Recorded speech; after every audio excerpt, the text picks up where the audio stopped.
22 अप्रैल 2025 की सुबह आम थी, लेकिन कानपुर के युवा व्यवसायी शुभम द्विवेदी और उनकी पत्नी ऐशान्या के लिए यह दिन जीवन भर का दर्द छोड़ गया।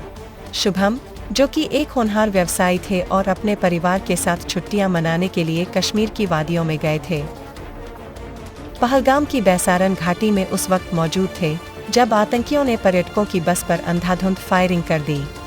शुभम और उनकी पत्नी एक खुली जीप में थे। अचानक गोलियों की बौछार हुई। प्रत्यक्षदर्शियों के अनुसार आतंकियों ने पहले महिलाओं को नीचे उतरने को कहा और फिर पुरुषों पर निशाना साधा। शुभम को उनकी पत्नी के सामने गोलियों से छलनी कर दिया गया। जब शुभम का पार्थिव शरीर कानपुर पहुंचा, तो पूरा शहर गमगीन हो गया। उनकी अंतिम यात्रा में हजारों लोग शामिल हुए। स्थानीय निवासियों और व्यापारियों ने उन्हें श्रद्धांजलि दी और आतंक के खिलाफ एक सुर में आवाज उठाई। हमले के बाद उत्तर प्रदेश के मुख्यमंत्री योगी आदित्यनाथ ने शुभम के परिवार से मुलाकात की और उन्हें हर संभव सहायता का आश्वासन दिया। शुभम की पत्नी ऐशान्या ने मुख्यमंत्री से मुलाकात के दौरान अपनी पीड़ा और आक्रोश व्यक्त किया। उन्होंने कहा कि आतंकियों ने शुभम को उनके सामने गोली मारी और उन्हें संदेश देने के लिए जीवित छोड़ा। उन्होंने सरकार से आतंकवाद के खिलाफ कठोर कार्रवाई की मांग की। मुख्यमंत्री योगी आदित्यनाथ ने इस हमले को कायरतापूर्ण और जघन्य बताया और कहा कि भारत इन मौतों का बदला लेगा। उन्होंने आतंकवाद के खिलाफ जीरो टॉलरेंस की नीति अपनाने का आश्वासन दिया। उनके पूज्य पिता से मेरी कल भी बात हुई थी और रात्रि में ही उनकी बॉडी यहाँ पर आई है। पार्थिव शरीर अंतिम संस्कार की प्रक्रिया के लिए आगे प्रस्थान कर रहा है। परिवार दुखित है।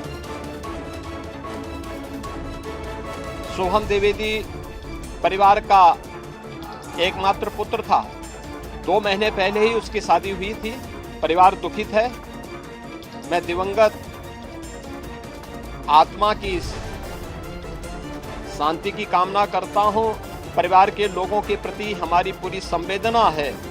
तो किस घड़ी में पूरा देश इस अमानवीय और बर्बर कृत्य की निंदा करता है और इस बात के लिए भी हम आश्वस्त करते हैं कि जिस तरीके से वहां पर जो कृत्य उन आतंकवादियों ने किए हैं, हिंदू मां बहनों के साथ जिस प्रकार की बर्बरता उनके सामने ही उनके सिंदूर के साथ किया गया है, इसी प्रकार से आतंकवादियों और उनके आकाओं को उसकी सजा जरूर मिलेगी।